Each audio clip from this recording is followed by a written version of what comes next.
The clatter of dishes and hum of conversation filled Bellini's, the upscale Italian restaurant where I'd been waitressing for the past 8 months. Evening light filtered through stained glass windows, casting amber and crimson patterns across white tablecloths. I tucked a strand of hair behind my ear, wincing as my fingertips brushed against the bruise hidden beneath my makeup. Another gift from Derek, my ex, who still couldn't accept that I'd finally found the courage to leave. "Table 7 needs a reset, Lily," Marco, the floor manager, called out as he passed. "VIPs coming in 20. I nodded, grabbing fresh linens and polished silverware. 8-hour shifts on 5-inch heels had become my reality since moving to this city with nothing but a duffel bag and fading bruises. The tips were good at Bellini's, though. Enough to cover rent for my studio apartment and hopefully, someday, community college tuition. I was arranging the final water glass when Marco returned, his normally confident demeanor replaced with something I'd never seen before. Fear. "Listen carefully," he whispered, straightening my already straight collar. "Mr. Russo is coming, with his daughter." The restaurant seemed to inhale collectively at the name. Vincent Russo. Everyone in the city knew who he was, even if the papers never directly called him what he was. The head of the most powerful crime family in the Northeast. Law enforcement couldn't touch him. Witnesses disappeared. Politicians dined at his table. His name was both whispered and avoided. "Remember," Marco continued, "perfect service. Invisible service. Don't make eye contact with him. Don't speak unless spoken to. And whatever you do," he paused, "don't stare at his daughter." Before I could ask why, the front doors opened. The maitre d' didn't even check reservations, instead bowing slightly as 4 men entered. 3 wore identical black suits, with telltale bulges beneath their jackets. Their eyes scanned the room methodically, communicating with subtle nods before one stepped back toward the door, and 2 positioned themselves near the windows. Then he entered. Vincent Russo was not what I expected. No flashy jewelry or loud voice. He wore a tailored charcoal suit that probably cost more than my annual salary, his salt and pepper hair perfectly trimmed. His face bore the lines of someone in his 50s, who carried immense weight on his shoulders. But it was his eyes that caught me, dark, intelligent, and completely devoid of warmth. Behind him, partially hidden in his shadow, was a girl. She couldn't have been more than 16 or 17, delicate like a porcelain doll with long, raven-black hair that cascaded down her back. She wore a modest navy dress that somehow made her look even younger, but what struck me most was her expression, or rather the lack of one. Her face was completely blank, eyes downcast, moving exactly 5 steps behind her father like a programmed robot. "Welcome, Mr. Russo," the maitre d' gushed, leading them directly to table 7, my table. The restaurant's atmosphere transformed instantly. Conversations halted mid-sentence. A woman at table 4 subtly shifted her chair to face away. A businessman in the corner suddenly needed to take a call outside. No one looked directly at them, but everyone was watching. I approached with practiced grace, setting down menus and pouring water with my gaze respectfully lowered. "Good evening, sir. Miss. My name is Lily, and I'll be taking care of you tonight." Russo barely acknowledged me, opening his menu while his daughter sat motionless, hands folded in her lap, eyes fixed on the empty plate before her.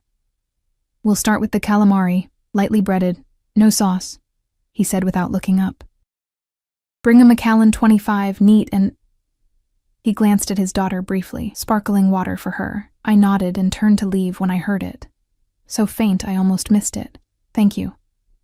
The girl had spoken, her voice barely a whisper, still not looking up. Her father's expression darkened momentarily, and she immediately returned to her statue-like state. Throughout the meal, I observed their strange dynamic while pretending not to. Vincent Russo ordered for both of them, carried on phone conversations that involved few words from him, but seemed to terrify the person on the other end, and occasionally spoke to his security detail in rapid Italian that my 3 semesters in high school couldn't follow.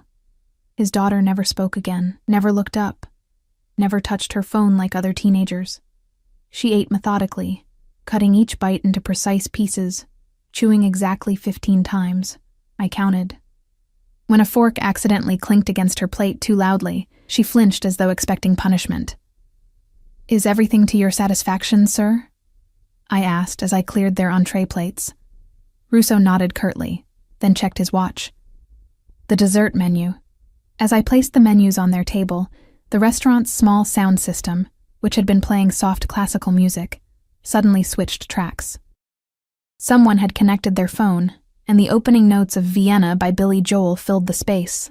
My favorite song, the one I'd programmed as the staff music selection for closing time. Marco shot me a panicked look from across the room, and I realized my mistake. The music was supposed to stay classical until closing, especially with VIPs present.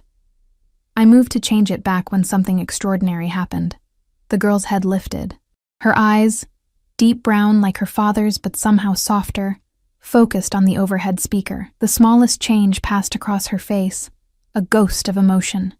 Vincent was engrossed in a text message, his back partially turned. In that brief moment, impulsively, dangerously, I made a decision that would change my life forever. I leaned down slightly and whispered, "Do you like this song?" Her eyes flashed to mine, wide with surprise and something else. Fear? She gave the tiniest nod, almost imperceptible. "I love it too," I said, smiling warmly. "It makes me want to dance." To demonstrate, I did a tiny, subtle waltz step as I moved away from the table, just silly enough to be seen only by her. The corner of her mouth twitched, not quite a smile, but the closest thing to one I'd seen all evening. As I returned to the service station, Marco hissed, "What are you doing?" "Taking their dessert order," I replied innocently.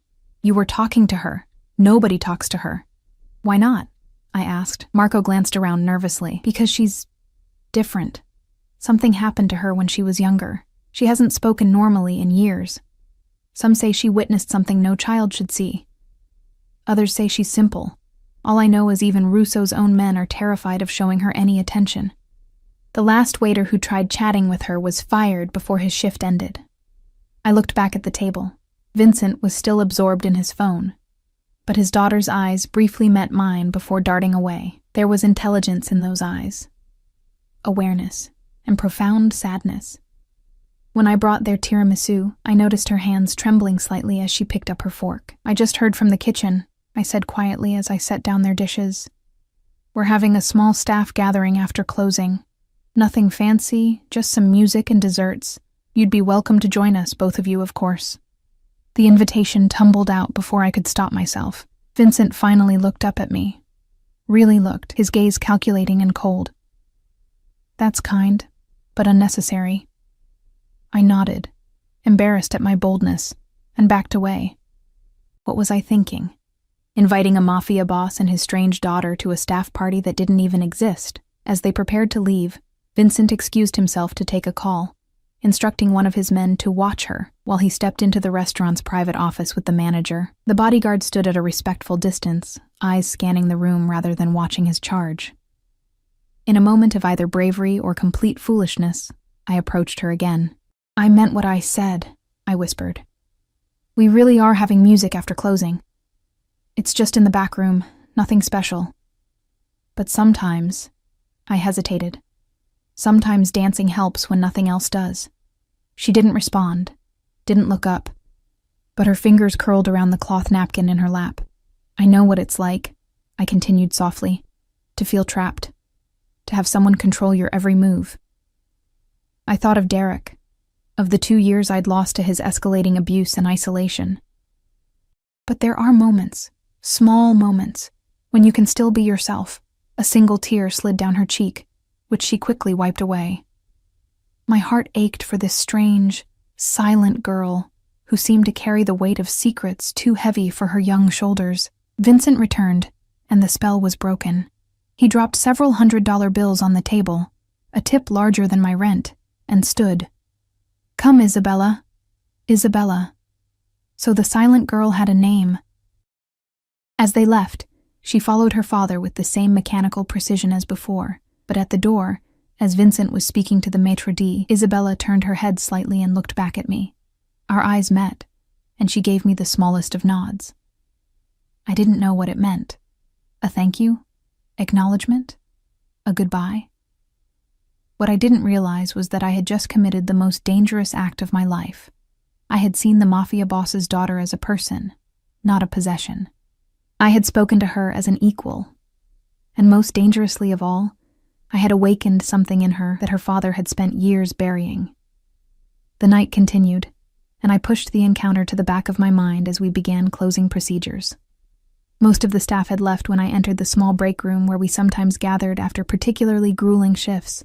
Tonight it was empty, except for a few leftover pastries and the ancient iPod dock we used for music. I connected my phone and played Vienna again, letting the familiar melody wash over me as I changed out of my work shoes.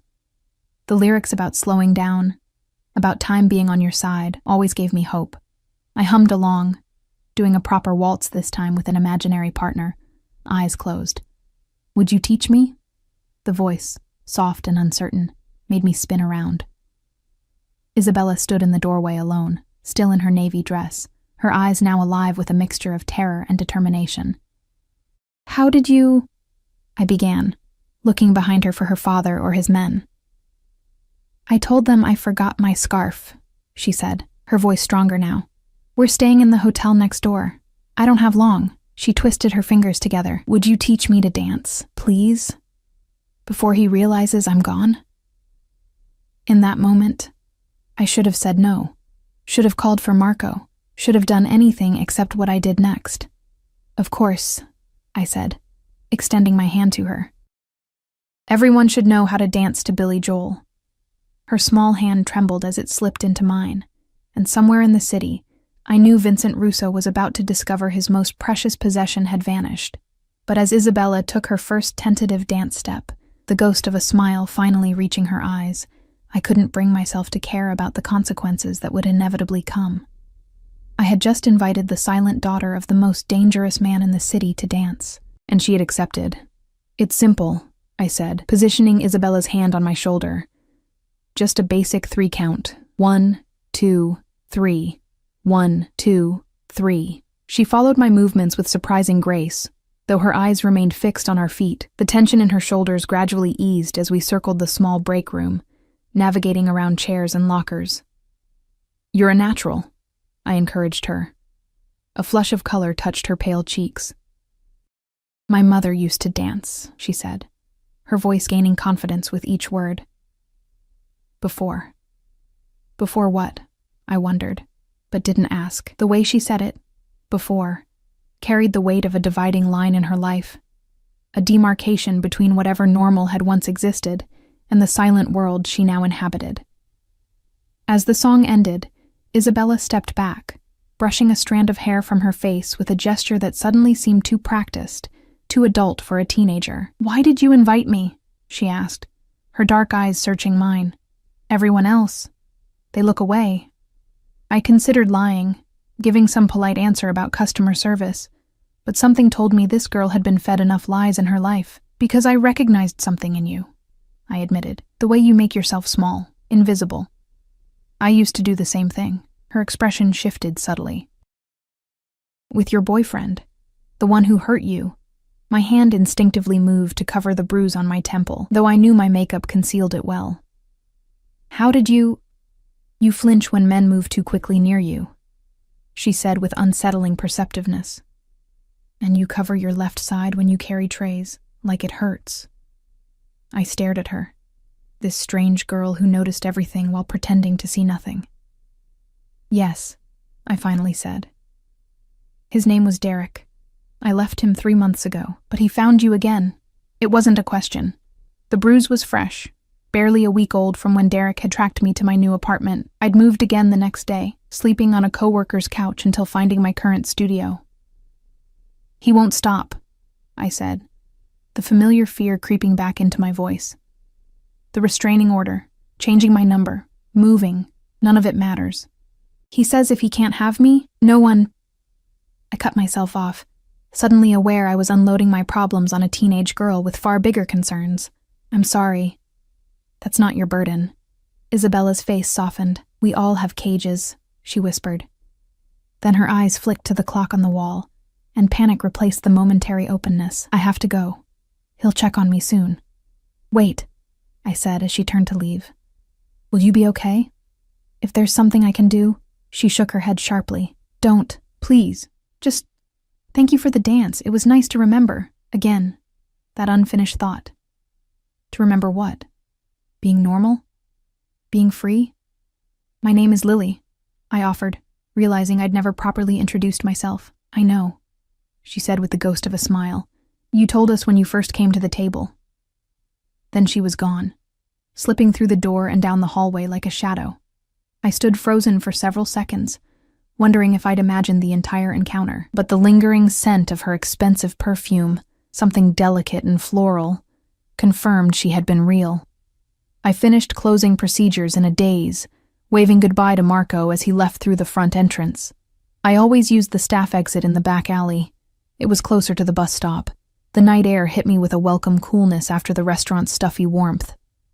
I pulled my thin jacket tighter, wishing I'd splurged on something heavier as winter approached. The alley was poorly lit, a fact that normally bothered me, but tonight my mind was too preoccupied with thoughts of Isabella to focus on my usual safety concerns. I'd taken only a few steps when a figure emerged from behind a dumpster. Took you long enough. My blood turned to ice at the sound of Derek's voice. He looked worse than the last time, unshaven, eyes bloodshot, clothes rumpled as though he'd been sleeping in them, but the menace in his stance was unchanged, the coiled tension of a predator about to strike. The restraining order is still in effect, Derek, I said, trying to keep my voice steady as I reached for my phone. I'm calling the police. Go ahead, he sneered. By the time they get here, we'll have resolved our misunderstanding. He stepped closer, blocking the narrow path between the building and the street. You've been avoiding my calls, because we're done, I said, backing away. I've told you a dozen times, we're over. His face contorted with familiar rage. We're over when I say we're over. He lunged forward, grabbing my arm with bruising force and knocking my phone to the ground. You think you can just walk away after everything I've done for you? I struggled against his grip, the old terror mixing with new resolve. I was not going back to that life, not going back to walking on eggshells, to hospital visits explained away as accidents, to slowly disappearing inside myself. Let me go, I demanded, bringing my knee up sharply between his legs. Derek howled in pain, doubling over, but not releasing my arm. Instead, he yanked me down with him, his free hand grabbing a fistful of my hair. You bitch, he snarled. I'm going to teach you. The sound of screeching tires at the end of the alley interrupted him. Headlights washed over us, bright and blinding. Derek froze, momentarily distracted, and I took the opportunity to wrench myself free, stumbling backward. A black SUV with tinted windows had pulled across the alley entrance. The rear door opened, and a familiar figure emerged. One of Vincent Russo's bodyguards. Behind him, silhouetted in the vehicle's interior light, sat Vincent himself. Miss Calloway, the bodyguard called, his voice professionally neutral. Mr. Russo would like a word. Derek squinted against the headlights. Who the fuck? This doesn't concern you, the bodyguard cut him off, his hand moving purposefully toward the bulge beneath his jacket. Walk away. I stood paralyzed between them. Derek, the devil I knew, and Vincent Russo, the devil I didn't. What could the crime boss possibly want with me? Then a terrible realization dawned. Isabella. Had he discovered his daughter's brief escape? Was I about to disappear for encouraging her disobedience? Derek, never one to back down, puffed up his chest. She's my girlfriend. Whatever you want with her, ex-girlfriend. I corrected automatically. Shut up, Derek hissed, grabbing for me again. The next few seconds happened so quickly I barely registered the sequence. The bodyguard moved with shocking speed, covering the distance between us in 3 long strides. There was a dull thud, a grunt of pain, and suddenly Derek was on his knees, one arm twisted behind him at an unnatural angle, the bodyguard's knee pressed firmly into his back. Mr. Russo is waiting, the man said to me, as casually as if he were holding a door open rather than restraining a grown man. Please. The way he said please made it clear it wasn't a request. I glanced down at Derek, whimpering now as the guard applied more pressure, then back at the idling SUV. Self-preservation told me to run. But where? Derek had found me again despite my precautions, and no one refused Vincent Russo. Not if they wanted to keep breathing. I picked up my fallen phone and approached the vehicle on shaky legs. Vincent sat in the back seat, scrolling through messages on one of 3 phones he had arranged beside him. He didn't look up as I hesitated at the door. "Get in, Miss Calloway," he said, his voice surprisingly soft but no less commanding for it. I slid onto the leather seat, my waitress uniform feeling suddenly shabby next to his impeccable suit. The door closed behind me with a heavy thud that sounded like finality. "Your ex-boyfriend," Vincent observed, still not looking at me. "He's persistent." It wasn't a question, but I answered anyway. "Yes." "Men like that don't stop until they're made to stop." He finally raised his eyes to mine, dark and unreadable. "Do you understand what I'm saying?" A chill ran down my spine. "I don't want him hurt. I just want him to leave me alone." Vincent's expression didn't change. Sometimes those are the same thing. Outside, I could hear Derek's muffled protests. Vincent pressed a button on the console, and the partition separating us from the driver slid up, sealing us in privacy. "My daughter returned to our suite 13 minutes late this evening," he said, changing subjects with unsettling abruptness. When questioned, she claimed she had forgotten her scarf in the restaurant. My heart hammered against my ribs. I said nothing, unsure if he was expecting confirmation or denial. "Isabella doesn't lie," he continued. "She hasn't spoken more than 5 words together in 8 years, yet tonight, she not only constructed a complete sentence, but maintained eye contact while delivering it." His gaze intensified. You can imagine my surprise. I swallowed hard. "She seems like a sweet girl." "She is not a girl. She is my daughter." The distinction in his tone was subtle but unmistakable. Property, not person. "And you did something to her tonight. Something that made her—" He seemed to search for the right word. "Present, in a way she hasn't been in years." Was that accusation in his voice or curiosity? I couldn't tell, and my life might depend on the difference. "We just talked a little," I admitted, deciding honesty was safer than being caught in a lie. "About music. And dancing." "Dancing," he repeated flatly. "Yes, she seemed to like the Billy Joel song that was playing." Something flickered across Vincent's face. Recognition. Perhaps even pain. It disappeared so quickly I thought I might have imagined it. "Isabella's mother enjoyed dancing," he said after a long pause. "Before her accident, there it was again. Before." The same dividing line Isabella had referenced. Vincent studied me with clinical detachment. "You've been at Bellini's for 8 months. Excellent service record. No family in the city. Art history major who dropped out of Columbia due to financial difficulties." He recited these facts about my life with disturbing accuracy. "You left an abusive relationship in Boston and relocated here. Changed your name from Lillian Calloway to Lily Foster, though clearly not thoroughly enough, since your ex found you anyway." My mouth went dry. He'd had me investigated in the hours since dinner? Or more disturbing, had he already known who I was before tonight? "Why are you telling me this?" I managed to ask. "Information is power, Miss Calloway." He slipped one of his phones into his pocket. "And I prefer to have as much of it as possible before making decisions." "Decisions about what?" "About you." He leaned forward slightly. "My daughter has been—" He paused again, choosing his words carefully. "Withdrawn since witnessing her mother's death. The doctors call it selective mutism induced by trauma. I call it self-preservation. The world is cruel to those who show weakness, so she shows nothing at all." I thought of Isabella's blank expression, her downcast eyes, the perfect stillness with which she moved through the world, invisible by design. "Yet tonight," Vincent continued, "she spoke to you, sought you out. Why?" The question hung between us, loaded with implications. I sensed that my answer would determine far more than this conversation. "Maybe she just wanted someone to see her," I said quietly.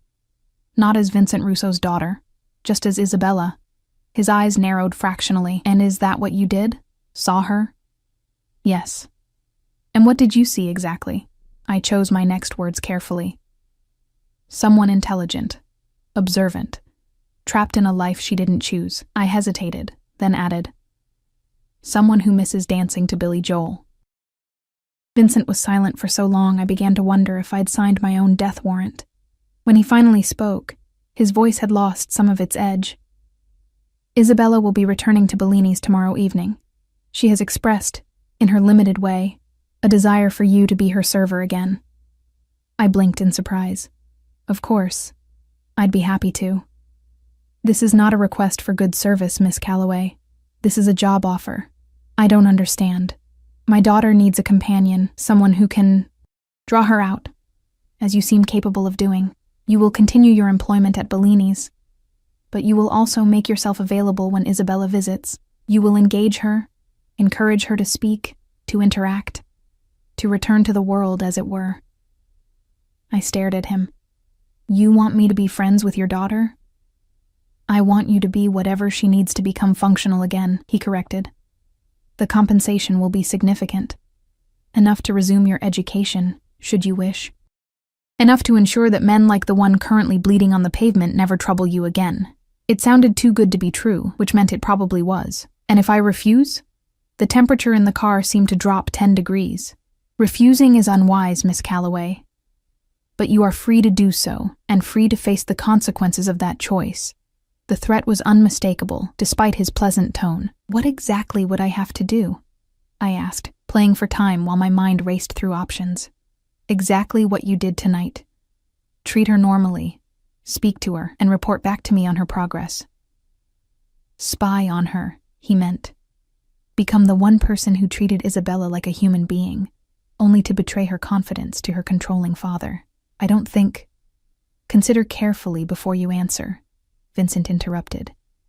This arrangement would be beneficial for both of you. Protection for you. Normality for her. His gaze hardened. And I always ensure my family's needs are met, by whatever means necessary. Outside the car, I heard Derek cry out again. The sound choked off abruptly. Vincent didn't even blink. Do we have an understanding, Miss Calloway?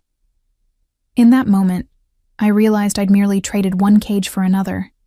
Derek's had been built with fists and fear. Vincent's was constructed of wealth and power. But a cage was still a cage. Yet somewhere in this twisted offer was Isabella, a girl who had found enough courage to seek out a dance, to reclaim some small piece of herself. Could I really turn my back on her? Yes, I said finally, the word tasting like surrender on my tongue. We have an understanding. Vincent nodded once, satisfied. Excellent. My associate will ensure you reach home safely tonight. We'll discuss the details of our arrangement tomorrow. The door beside me opened as if on cue. The night air rushed in, carrying with it the faint metallic scent of blood. I didn't look back as I stepped out, didn't seek Derek in the shadows. Some things were better left unseen. As the SUV pulled away, I stood alone in the alley, the weight of my decision settling over me like a shroud. I had just made a deal with a man who could have people disappeared with a phone call. All to help his silent daughter remember how to dance. And somewhere in the luxury hotel next door, that daughter was waiting, perhaps staring out at the city lights, remembering the feeling of movement, of music, of momentary freedom. Tomorrow, I would see her again. Tomorrow, our strange, dangerous dance would truly begin. Sleep eluded me that night. I tossed in my narrow bed, replaying the evening's events like a fever dream. Isabella's hesitant smile as she learned to waltz, Derek's rage in the alley, Vincent Russo's impossible offer. By morning, dark circles shadowed my eyes, a testament to the weight of my new arrangement. My apartment felt different somehow, as if Vincent's knowledge of it had contaminated the space. I moved through my morning routine mechanically, jumping at every sound from the hallway. Twice I checked my phone, half expecting instructions from an unknown number, but there was nothing. At Bellini's, Marco greeted me with unusual deference. Mr. Russo called the owner this morning, he said, voice hushed. You've been assigned exclusively to his table whenever he dines with us. Permanently. Word traveled fast in the restaurant. By afternoon, my co-workers were treating me with a mixture of envy and suspicion. Jennifer from the bar cornered me in the supply closet. What did you do to get special treatment? She demanded. Nobody gets assigned to Russo, I shrugged, arranging wine glasses on my tray. Good service, I guess. Bullshit, she hissed. People don't get promoted for good service in this town. They get promoted for keeping their mouths shut about what they see and hear. Her implication was clear. She thought I'd witnessed something illegal and was being paid for my silence. If only it were that simple. The restaurant filled quickly that evening, the usual mix of business dinners and wealthy locals. I moved between tables with practiced efficiency, though my attention remained fixed on the entrance, anticipating the arrival of the Russo party. They came at precisely 7, the same security detail scanning the room before Vincent entered. Isabella followed, still 5 steps behind, still with downcast eyes, but tonight she wore a deep burgundy dress, her hair arranged in a sophisticated twist rather than falling loose. It was a subtle change, but a deliberate one. She'd made an effort. For me? The thought was as terrifying as it was flattering. I approached their table with an outward calm that belied my racing heart. "Good evening, Mr. Russo, Isabella. Lovely to see you both again." Vincent nodded curtly, but Isabella's eyes flickered up to mine for the briefest moment. There was recognition there, and something else. Anticipation. "We'll have the same as yesterday to start," Vincent said, already checking one of his phones. "And bring the wine list." As I turned to leave, Isabella's soft voice stopped me. Could I see a menu, please?" The request was so ordinary, yet so unexpected that Vincent actually looked up from his device, surprise evident in his expression, before he schooled it back to neutrality. "Of course," I said, handing her the leather-bound menu I'd been about to take back to the station. Our fingers brushed in the exchange, and she didn't flinch away. When I returned with their drinks, Isabella had placed the menu flat on the table and was pointing to an item, speaking to her father in a voice too low for me to hear. Vincent listened with an expression I couldn't quite read, something between confusion and cautious hope. "We'll have the calamari," he told me. "And my daughter would like the mushroom risotto instead of the usual." "Excellent choice," I said, directing my words to Isabella. "It's one of my favorites." She rewarded me with the ghost of a smile. Throughout the meal, Isabella remained mostly silent, but there was a new quality to her silence, no longer vacant, but observant. She watched the restaurant's activity with interest, occasionally sipping her water or adjusting her napkin. Small, normal gestures that seemed monumental in context. Vincent, for his part, divided his attention between his usual business calls and careful observation of his daughter. Twice I caught him watching our interactions with narrowed eyes, calculating something beyond my understanding. As I cleared their entree plates, Isabella spoke again. "The music is different tonight." She was right. The classical playlist had been replaced with soft jazz. "We rotate selections," I explained. "Jazz on Thursdays, classical on Wednesdays, contemporary on weekends." "I like it," she said, then added softly, "Mother used to play saxophone." Vincent's hand tightened around his whiskey glass, the only indication that her words had affected him. "Really?" I encouraged. "That's amazing. I've always thought the saxophone was one of the most expressive instruments." "She was in a band before she met Father," Isabella continued, each word gaining confidence. "She taught me to appreciate improvisational music." It was the longest statement I'd heard from her, and judging by Vincent's carefully controlled expression, a significant departure from her usual silence. "Isabella," he interrupted smoothly, "it's getting late." She immediately withdrew, shoulders curving inward, eyes dropping to her lap. The transformation was heartbreaking, the brief glimpse of personality vanishing behind her protective shell. "Of course, Father." As Vincent signaled for the check, I felt a surge of disappointment. Our interaction was ending just as Isabella had begun to open up. But what had I expected? That Vincent Russo would allow his daughter to sit in a public restaurant all night, chatting with a waitress. I presented the bill with my customary efficiency, careful not to show any emotion. "Thank you for dining with us tonight. We hope to see you again soon." Vincent placed several bills inside the leather folder without checking the amount. "We will be returning tomorrow," he said, his tone making it clear this was part of our arrangement. "Perhaps you could recommend the evening specials for my daughter when we arrive." It was a test, I realized. He was watching how I interacted with Isabella, assessing whether I could truly draw her out of her shell. "I'd be happy to," I replied, understanding the subtext. We're featuring a seafood linguine tomorrow that's exceptional. Isabella glanced between us, her perceptive eyes missing nothing. Whatever silent communication was happening, she was aware of it. As they stood to leave, Vincent placed his hand on his daughter's shoulder, a gesture that might have seemed affectionate to observers, but carried an unmistakable possessiveness. "Come, Isabella." She followed obediently, but at the door she looked back, her eyes meeting mine with surprising intensity. In that moment, I felt the weight of her trust, and the danger of it. After they left, Marco approached me, visibly nervous. "Everything go okay with the Russos?" "Fine," I assured him. "Why?" "Because there's a man waiting for you in the office, one of Russo's guys." My stomach dropped. "Did he say what he wants?"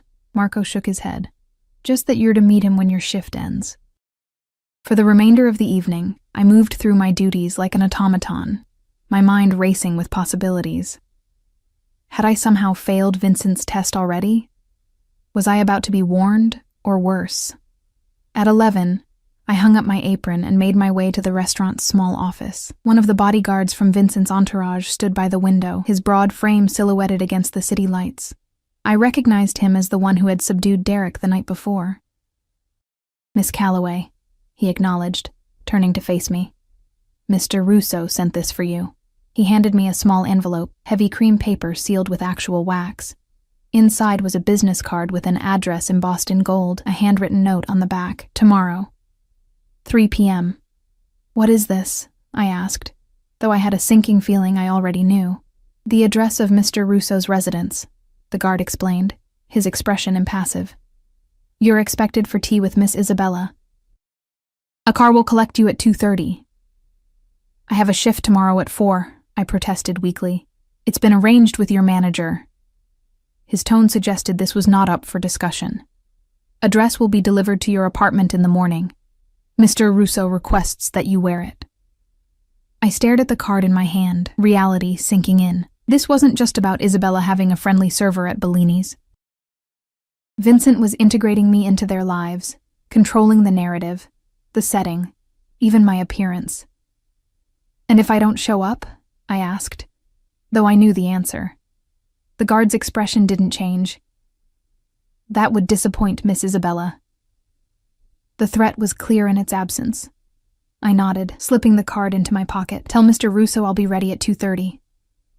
As the guard left, I sank into the office chair, the full weight of my situation crushing down. I had agreed to help a traumatized girl find her voice again, but at what cost? Vincent Russo now controlled my schedule, my workplace, even my clothing. The line between savior and jailer had never seemed so thin, and somewhere in the middle of this dangerous game was Isabella, a girl whose silence had protected her, whose voice might now endanger us both. Tomorrow, I would enter the lion's den willingly. Tomorrow, I would see exactly what kind of prison Isabella called home. And perhaps, I would begin to understand why she had chosen silence for so long. True to his word, a package arrived at my apartment the next morning. Inside lay a dress of dove gray silk, simple yet elegant, with a price tag I deliberately avoided examining. It fit perfectly, an unsettling reminder that Vincent knew far more about me than I was comfortable with. At precisely 2:30, a black town car idled outside my building. The driver, another stone-faced man in Vincent's employ, opened the door without a word. As we wound through the city toward the affluent northern suburbs, I watched familiar landscapes give way to manicured estates and private security gates. Vincent's residence was a sprawling mansion set behind imposing wrought iron fences. Guards patrolled the perimeter, their bulges beneath dark jackets no longer surprising to me. The driveway curved past immaculate gardens before ending at a grand entrance where the same bodyguard from last night waited on the steps. "Miss Calloway," he greeted me, as if my arrival at this fortress was the most natural thing in the world. "This way, please." The interior of the Russo home was exactly as I'd imagined. Tasteful opulence, old money aesthetics with subtle displays of wealth. Original artwork adorned walls, antique furniture gleamed with polish. Fresh flowers scented the air. It was beautiful, and suffocating all at once. "Isabella is waiting in the solarium," the guard informed me. leading me through corridors where staff averted their eyes as we passed. The solarium was a glass-enclosed room at the back of the house, filled with exotic plants and wicker furniture. Isabella sat at a small table already set for tea, wearing a pale blue dress that emphasized her youth. When she saw me, something remarkable happened. She smiled. Not the ghost of a smile or a fleeting twitch of lips, but a genuine, unguarded expression of pleasure. "You came," she said, rising halfway from her chair. "Of course," I replied, taking the seat across from her. I said I would. For a moment, we simply looked at each other, the strange circumstances of our acquaintance hanging between us. Then Isabella gestured to the elaborate tea service. "Father had this brought from London. The cups are hand-painted." I nodded, noticing the guard had positioned himself just outside the solarium doors, not close enough to hear quiet conversation, but certainly able to observe our interaction. "It's beautiful." Isabella poured tea with practiced grace, her movements precise and formal. "You're wondering why you're here," she said, her voice soft but clearer than I'd yet heard it. "I'm wondering a lot of things," I admitted. Her dark eyes met mine. "Father believes you can help me." "Help you how?" "Become normal again." She said it without inflection, as if reciting a line she'd heard many times. "Function in society, speak when spoken to, meet potential suitors without—" She stopped abruptly, her hand trembling slightly as she set down her cup. "Without what, Isabella?" "Without seeing it happen again," she whispered. And for an instant, raw pain flashed across her features. I wanted to reach for her hand, but sensed such a gesture might shatter whatever fragile trust was building between us. Instead, I asked gently, "What happened to your mother, Isabella?" She looked toward the guard, then back at me, her voice dropping even lower. "Not here. Too many ears." I understood then. Even in her father's house, perhaps especially in her father's house, Isabella felt watched, controlled. Whatever had traumatized her into years of silence was something she still couldn't speak freely about. We shifted to safer topics. I told her about my studies at Columbia, my love of art history, the small gallery where I'd interned before dropping out. She listened with genuine interest, asking thoughtful questions that revealed an intelligence kept carefully hidden from the world. "Father says you'll continue at Bellini's," she said eventually, "but also spend time with me, like a companion." So Vincent had already informed her of our arrangement. I wondered how much he'd revealed about the threats underlying it. "Would you like that?" I asked. She traced the pattern on her teacup with one slender finger. "I haven't had a friend in 8 years. The simple statement broke my heart. What kind of life had this girl been living, surrounded by wealth and power but utterly isolated? "Well, you have one now," I said with more confidence than I felt. Isabella's expression softened. "Father doesn't allow friends. He says people only want to use our family name, our money, our influence." "I don't want any of those things," I told her honestly. "I know." She smiled again, smaller but no less genuine. "That's why he's so confused by you." Before I could ask what she meant, the solarium doors opened. Vincent entered, immaculate as always in a tailored suit, despite being in his own home on a Friday afternoon. "I see you two are getting acquainted," he observed, his gaze sweeping over the tea setting, the half-eaten pastries, the comfortable posture his daughter had gradually adopted during our conversation. Isabella immediately straightened, her expression closing. "Yes, Father." "And how are you finding Miss Calloway's company?" he asked, the question casual but his eyes sharp. "Very pleasant," Isabella replied formally. Vincent nodded, satisfied, then turned to me. "A word in private, if you don't mind, Miss Calloway." It wasn't a request.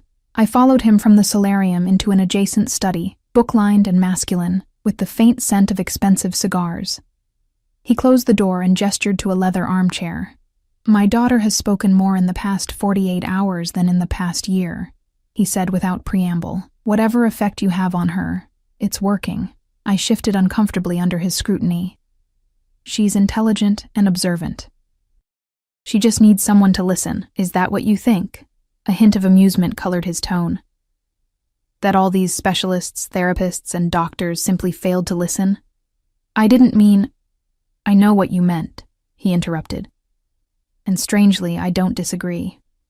Isabella responds to you in a way she hasn't to anyone else. He moved to a sideboard and poured amber liquid from a crystal decanter. Which brings me to our arrangement. Here it was, the other shoe about to drop. You will visit this house 3 times weekly.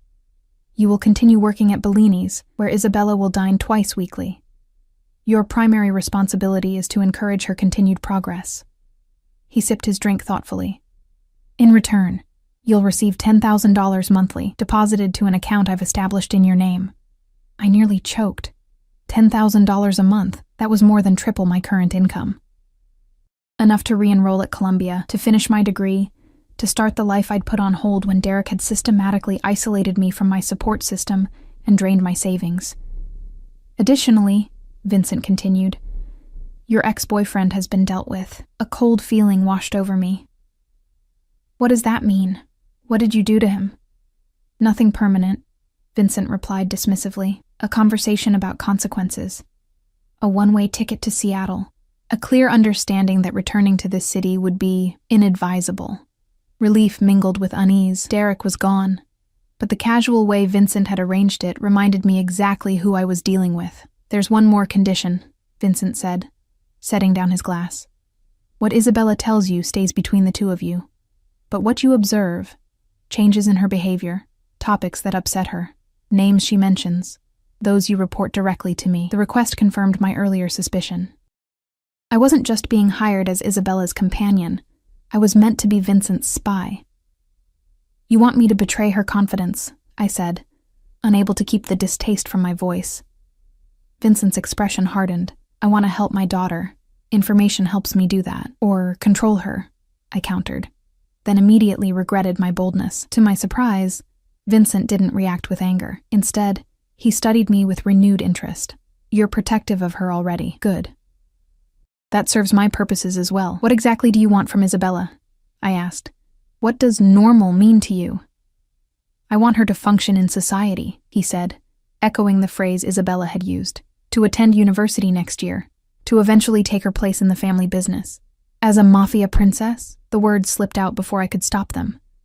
Vincent's eyes flashed dangerously. Be very careful, Miss Calloway. Our arrangement includes considerable latitude for you, but it is not unlimited. I swallowed hard. I apologize.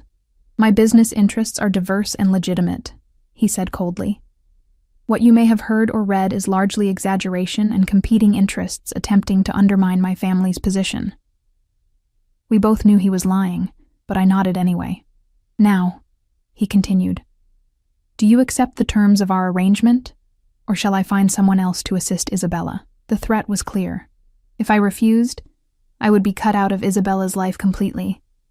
And after seeing how she responded to me, how desperately she needed someone to simply see her as a person rather than a possession, I couldn't bear the thought of abandoning her. I accept, I said quietly. Vincent nodded, satisfied. Excellent. Your first official day will be Monday. The car will collect you at the same time. He opened the study door. Our meeting clearly concluded. As I followed him back to the solarium, I caught sight of Isabella through the glass, sitting perfectly still, eyes downcast once more, the brief animation of our private conversation completely erased. The moment her father entered, she transformed back into the silent doll I'd first observed at Bellini's. It was a performance, I realized. A protective facade she had perfected over years. But now, I had seen beneath it, had glimpsed the real Isabella, trapped behind walls of trauma and control. And somehow, I had to help her find her voice without getting us both destroyed in the process. The weeks that followed settled into a strange rhythm. 3 afternoons at the Russo mansion, 2 evenings at Bellini's, and the gradual awakening of a girl who had been silenced for too long. With each visit, Isabella revealed more of herself, her love of astronomy, her bedroom ceiling mapped with constellations, her talent for sketching, hidden portfolios filled with haunting landscapes, her secret collection of classic rock albums, a rebellion so small it broke my heart. In the controlled environment of the solarium or her private sitting room, she spoke with increasing confidence, though she still fell silent whenever Vincent or his men appeared. It's like wearing a mask, she explained during one of our afternoons together, curled in a window seat overlooking the garden. After a while, you forget what your real face looks like. I understood more than she knew. My years with Derek had taught me the same lesson. How to become small, unnoticeable. How to transform myself into whatever would prevent the next explosion of rage. But you're remembering now, I encouraged her.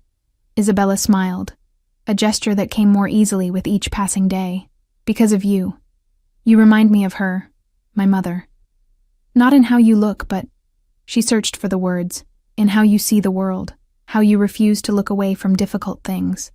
It was the perfect opening to ask the question that had haunted me since our first meeting. Isabella, what happened to your mother? What did you see? Her expression shuddered instantly. She glanced toward the door where a guard always stood, then shook her head minutely. Not here, not now. Yet I knew we were running out of time. Vincent had mentioned university, taking her place in the family business. Whatever freedom Isabella was rediscovering had an expiration date. On my 8th visit, an unexpected opportunity presented itself. Vincent was called away suddenly to handle a business emergency, and the guard assigned to us was newer, less attentive. When Isabella suggested we walk in the gardens, he remained at a distance that, for once, placed us beyond earshot. We followed a stone path between carefully tended roses, autumn sunlight warming the air despite the season's change. When we reached a small fountain, Isabella stopped, her voice barely audible over the splashing water. She was murdered, she said without preamble, my mother. Though I had suspected as much, hearing the words still felt like a physical blow. I'm so sorry. I was 9, Isabella continued, her eyes fixed on the dancing water. We were supposed to attend a charity gala that evening. Father was already downstairs waiting. Mother was helping me with my dress when his men came to the door. Her voice had taken on a strange, detached quality, as if she were reciting a story about someone else. They said there was an urgent call, but she needed to take it in Father's office because of security protocols. She told me to finish getting ready, that she'd be right back. Isabella's fingers twisted together. I followed her. I don't know why. Curiosity, maybe. I watched through the crack in the office door. She took a shuddering breath. There were 3 men inside, men I recognized from Father's inner circle. They told her they had evidence she'd been speaking to federal agents, that she'd betrayed the family. She denied it, begged them to call Vincent, said there'd been a mistake. Isabella's composure began to crack. They didn't call him. They already had their orders. One of them took out a silk cord. Her voice broke. I must have made a sound because suddenly one of them looked toward the door. Mother saw me then. The last thing she ever said was, "Run, Isabella. Run." Tears streamed down her face now. But I didn't run. I couldn't move. I watched them. She cut herself off, physically unable to describe the final moments. "Oh, Isabella," I whispered, reaching for her trembling hands. Afterward, Father found me hiding in my closet. He told everyone Mother had died in a car accident. He enrolled me in therapy, hired specialists, but none of them knew the real reason I stopped speaking. She looked up at me, eyes haunted. It wasn't trauma, Lily. It was fear. As long as I stayed silent, as long as I pretended not to remember, I stayed alive. You think your father ordered it, I realized aloud. I know he did. The men who killed her, they've been promoted since then. They're his most trusted captains now. She wiped her tears with shaking hands. For years, I convinced myself I was wrong, that Father couldn't have ordered it. But I've heard things over the years. Mother was talking to the FBI, building a case. She wanted to take me and leave, to get us out before I was old enough to be pulled into the family business. The garden suddenly felt dangerous, exposed. I glanced toward the guard, still maintaining his distance but watching us carefully. "Why are you telling me this now?" I asked. "Because I'm 18 next month," Isabella whispered. "Legal age. Father has already arranged for me to start at NYU in January, with a security team that will report my every move. Then an internship at one of his companies. Then marriage to the son of another family, to cement an alliance." Her eyes met mine, filled with desperate determination. "I need to get out, Lily, like Mother tried to do. I need your help." My blood ran cold. "Isabella, if what you're saying is true, Your father wouldn't hesitate to kill me? I know. She gripped my hands tighter, but I can't live like this anymore. Being around you, remembering what it feels like to speak, to choose, to just be a person. I can't go back to being his silent doll. What exactly are you asking me to do? I whispered, though I already felt the impossible weight of her request. Help me disappear, she said simply. You did it once, changing your name, starting over. Help me do the same.